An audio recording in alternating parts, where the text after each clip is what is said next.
It gives me great pleasure to present the Hawaii Audubon Society's Conservation Award for 2021 to James Dittmar, founder of and president of Concerned Citizens of Hawaii.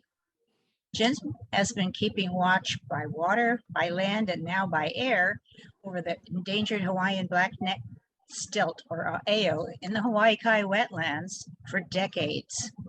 It was in 1968 when he first started working with the endemic AO. He formed the nonprofit organization Concerned Citizens of Hawaii to solicit support for the effort, but has been financing the drone monitoring of the stilt nesting habitat on Rim Island 2 out of his own pocket.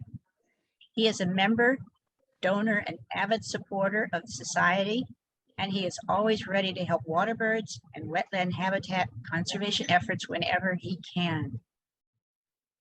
Jim, would you like to say a few words about the work you have been doing?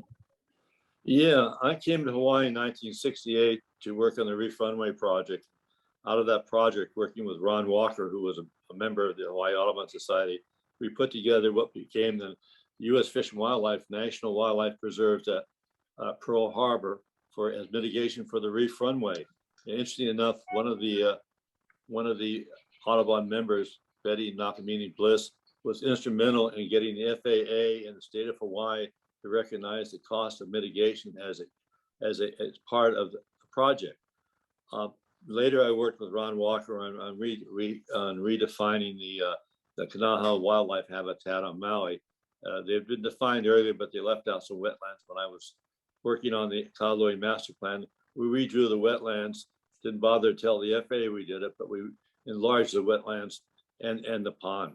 And then I got involved in Hawaii Kai. I'm just concerned that this was the largest wetland fish pond in Polynesia, and it pretty well got chopped up by the residents here, by Henry J. Kaiser. I'm one of the beneficiaries. I live on the marina and I enjoy it. And we thought we'd try and save a little portion of the wetlands for the blackneck stilt, which I think we were partly successful. We did stop him from filling in the wetlands during the nesting season for about 15 years. We held them off, but eventually it's very hard to fight the Corps of Engineers when Fish and Wildlife doesn't support you. But that's the way it is. Well, your efforts have been much appreciated. I've been out on your boat, your smaller boat, a couple of times out there near Rim Island 2, which, although Kaiser likes to say it created just for the dumping of dredge spoils, we have Jim discovered a 1947 newspaper article showing that Rim Island 2 was actually a waterbird wildlife sanctuary way back then, long before Kaiser came to Hawaii Kai. So we're just trying to get things back to where they were in terms of habitat availability for the Hawaiian stilt and the other endemic birds that are in Hawaii Kai. Well, I think we get a reasonable rainfall and we get a little bit of a sea rise out there. Rim Island 2 will once again become a pond, in spite of the efforts of the Hawaii Kai Marine Association to fill it. But I'm very optimistic about the future of Rim Island 2. One person can make a difference.